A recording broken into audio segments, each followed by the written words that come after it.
How's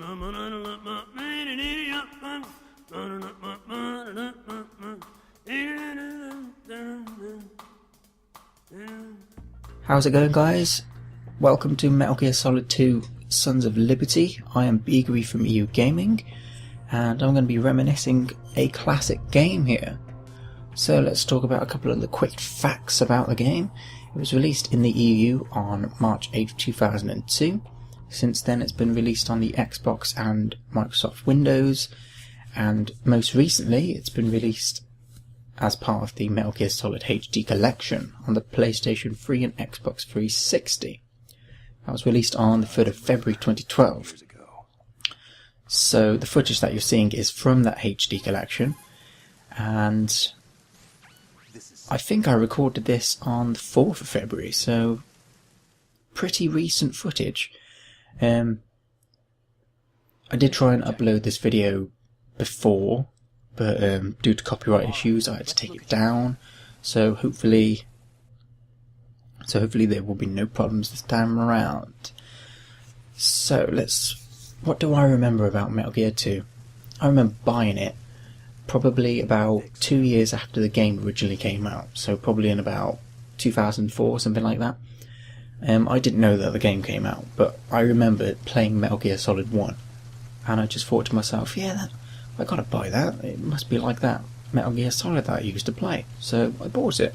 It was pre-owned at the time, and I was quite young, so you know, when you're quite young you don't have a lot of money unless you're really, really rich. But I still have money, so I decided to buy the game, took it back, and there was just countless hours of gameplay. I just loved it. It was such a great game to play.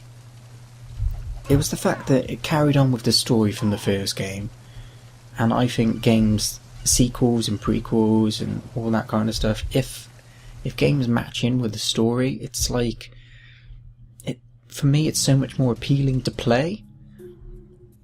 So as this game carried on from Metal Gear Solid, the story just got better and better, and it's not just the story of, you know, the game, it's the little bits that go into it as well. It's like the character development.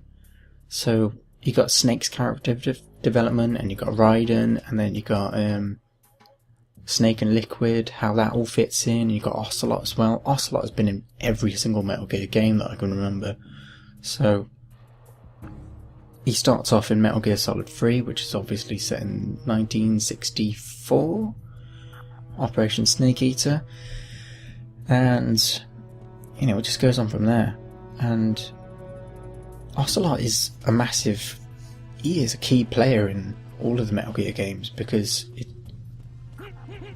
in every single Metal Gear game he has some type of role to play which affects the whole game. So if Ocelot wasn't there, who's going to be taken over? It's not going to be Liquid, he's dead. So without Ocelot, the game probably wouldn't really have a good story. Ocelot makes the story, I think. It's definitely an interesting part to see, in which the character development works out so well. Ocelot's character is quite unique. He's cool, he's calm. You know, he's kind of an idol, if you know what I mean. You know, he's got a single action army, he's got his gun skills. He's very two-faced as well. Like in Metal Gear Solid 3 he was working for different agencies. In this one he betrays Sergei Golukovich, and you know, he's very two-faced, and he works to make it his, you know, his own, if you know what I mean. He wants Metal Gear for himself, but you know, he has to befriend people along the way, like Sergei and things like that. So if you could understand any of that, fair play to you, because I didn't even understand what I just said. So let's talk about the tanker chapter. So this is a tanker chapter that you're seeing at the moment, and it was set 2 years after Shadow Moses, which was from the original Metal Gear Solid game, and Solid Snake and Octagon, who were from the first game, obviously, they're investigating the development of a new Metal Gear. So apparently it's amphibious Metal Gear, which is basically a Metal Gear that can go underwater. Let's just keep it simple. And when Snake gets onto the tanker, shortly after, Russian ex-military terrorists come down and they're with Sergei Galukovich and they attack the ship, and you know, they're with Ocelot as well, who's also Shalashaska in the game as well. So the objective of the mission was to find out and get evidence, photographic evidence of the new Metal Gear. So that's Snake's job. Sneaking around, taking pictures, getting a few trophies along the way, which is what I did. So the gameplay that you're seeing is from the HD collection, and obviously there will be trophies along the way. When I played this was the first time that I played the game. This was the first time that I played Metal Gear Solid HD collection. So there will be trophies. There were a few points where I'd forgotten where to go, what to do, but you know, it came back to me quite quickly, which I was quite happy with. The last thing that you want to do is run around like a the last thing you want to do is run around like a mentalist, figuring out where to get. So, God, I keep losing my words today. So, let me just take a look at the video. So, currently we are on the top deck of the tanker, and we're finding out where the tanker's going. And this is where Snake spots Olga Galukovich outside. So this is basically the first boss fight of the whole game. So we go outside and we have a little bit of a gun battle. And I was actually surprised at how quick I completed this game. How I completed the tanker mission anyway. I completed it quite quickly. Within something like 50 minutes or something like that. It's quite fast. The tank, I don't think there's any point in playing Sons of Liberty if you haven't played the tanker mission before it. You have to play the tanker mission. It's important. Because it overloads, it gives you some extra information about the game that's upcoming and things like that. This is where I took Olga out, and I remember taking her out quite quickly compared to previous times when I'm messing about with the guns. But I killed her quite quickly, within a couple of minutes. Simple as that. So, obviously you're only armed with a tranquilizer gun. So you're shooting tranks into her eyes. Lovely. I love how Metal Gear, how the story works. I mean, I think that the story makes Metal Gear what it is. It's not just a sneaking game. It's not just, you know, Snake and Metal Gear. It's not just that. It's the story. It's the characters as well. Everyone's unique. It's a totally different game from what you would expect. I mean, anyone coming into the franchise and they're thinking, oh, this looks good, brand new. If you've never played the first game, then it's going to be really hard for you to get into it. Because you won't know any of the characters or anything like that. And that was like me. I first got Metal Gear Solid 1 and I just, you know, being so young, you just play the game for fun. Do whatever you like. But, you know, as time went on, you got used to the story, and I love the story. The story's brilliant. The characters, Snake's just an icon in the game. He's just, everyone knows who Solid Snake is. It's just classic.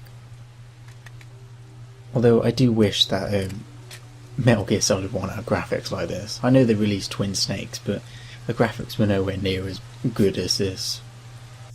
Bit of a shame, really. But when they released Twin Snakes, the graphics were moderately better. But then when they released Metal Gear Solid 2, the graphics were, you know, finely polished. And now the graphics are even more finely polished with the HD collection. So, picking up the dog tags of Olga. Don't know what I was doing there. Trying to crawl down the gap. So I run around the edges, and the guard comes out. So you defeat Olga, and then you need to go down to the holds, where you need to find the Metal Gear and take pictures of it, and stuff like that. Which wasn't too hard. If you've played the game enough times, you'll remember, you know, what to do, things like that. So I didn't find it that hard to do. I didn't find the game that hard to do, but there were points where I was trying to figure out what to do. And I did manage a few trophies along the way as well. I think when I recorded this, it was my second playthrough, because the first time I played through it, I was recording it and my computer decided to blue screen on me, so I lost all the footage. And funnily enough, I was still talking throughout the whole thing, and I didn't know that my computer was blue screened and I couldn't see any of the footage at the end of it because the whole file was corrupt. So this was my second playthrough. Pain in the arse, really. So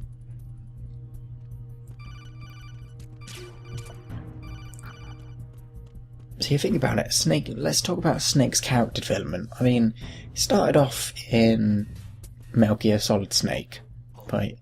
And then it went to Metal Gear Solid, which is what a lot more people know him from, know Snake from. And you know, you look at his character development and how he could have died in Metal Gear Solid 1, and there was this whole Fox die business. But at this point, he doesn't know that. I don't think that it got brought up that he's aging rapidly. I don't think that it got brought up at this point. But yeah, and I didn't think he knew at this point that he was aging rapidly.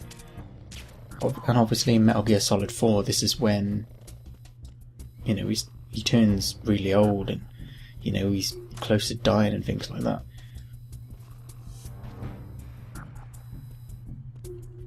But Snake's one of them characters that just doesn't go away. He crops up in the game every time. And what a lot of people thought that when Metal Gear Solid 2 came out is that the game wouldn't actually be as good because Snake wasn't in the game.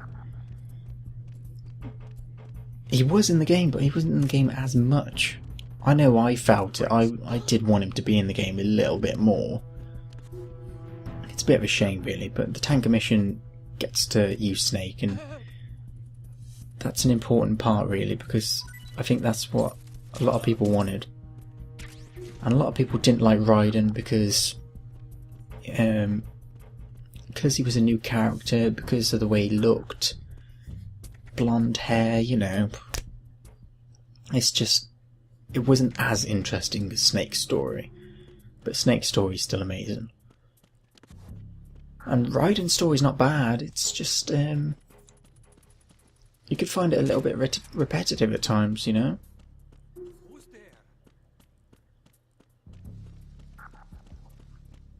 I think at this point in the game I was just running around doing my own thing. Decided to hold them up and get their dog tags. Yeah, Raiden's story's alright, I guess. I mean, you didn't know a lot about Raiden. You don't really get to know a lot about Raiden until Metal Gear Rising, really. I mean, I don't remember a lot of Raiden's story because I haven't played this game in so long, so there's not a lot I could say about Raiden's story.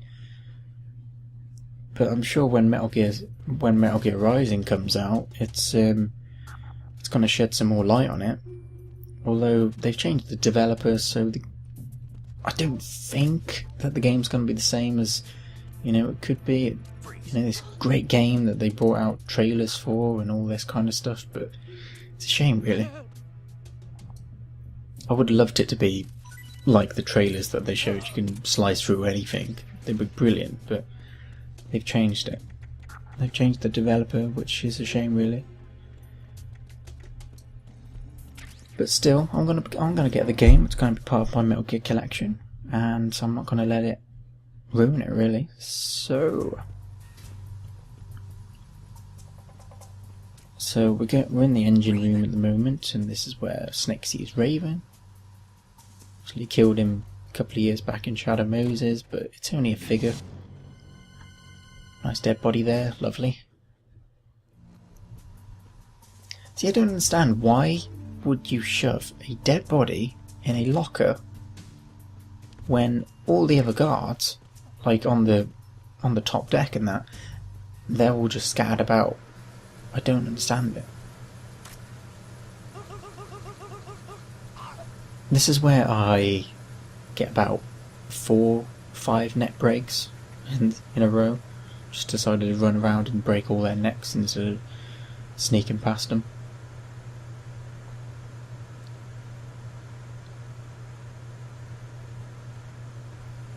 So I would love to know what is your favourite Metal Gear Solid game. Obviously you've got a lot to choose from. You've got 1, 2, 3, you've got the Metal Gear, you've got Metal Gear Solid Snake as well. You've got Metal Gear Solid 4. But which was your favourite game? My favourite game is Metal Gear Solid 3. Purely because that's where it all started. That is where Metal Gear started. Big boss, solid big boss, and then the Leon Fontaine project, and it turned into the cloning of Big Boss for the Perfect Soldier. They made 8 clones of Big Boss, and then they killed off 6 of them, what they said, but then Solidus was still there, and oh god, the story's just so overwhelming at points. Go on. Yeah, but yeah, what is your favourite Metal Gear game? Mine's Metal Gear Solid 3, purely because that's where it started. I love Big Boss's story, it's just brilliant. Second would be Metal Gear Solid, because that's where Solid Snake started for me. For myself, anyway. Obviously it started in Metal Gear Solid Snake, but still. So what's your favourite? Tell me your favourite, I'd love to know. I don't know what I did there. I couldn't stop laughing at that bit. I don't know what I did. Yeah, but tell me what's your favourite game. Tell me your favourite game. I would love to know. Tell me why. Is it the story? Is it the characters? Is it the many hours that you've played on the game? Let me know. I'd love to know. This is the bit of the game where I was just messing about, really. I was trying to get past the guard, and I ended up getting screwed over. And this is where the riot shields come down, and I decided to run out at the wrong time, so I get beat the crap. Weirdly enough, though, I don't know where they spawn from, because in this room there's Semtex all over the place. I don't know. So I decided to hide in a locker and wait for them to get past. So, tell me your favourite Metal Gear game. Comment section below. You know the deal. I'd love to know. And what about who's your favourite character? Mine's Big Boss. Actually, no. Mine's the Boss. I think,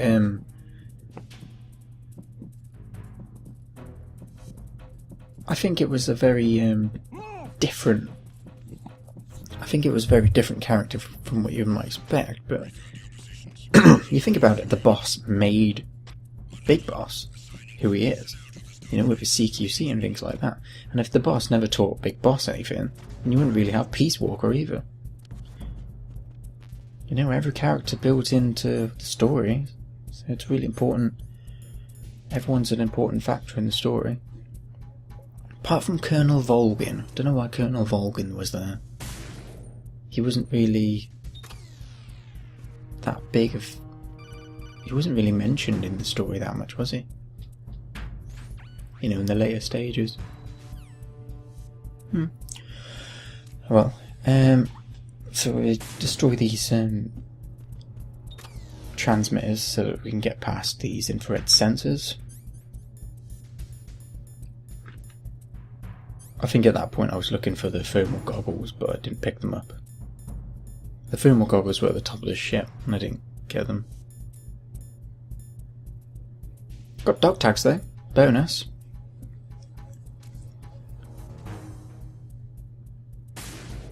And the USP is probably Snake's favourite gun. His most used gun, I know that bit. Excuse me.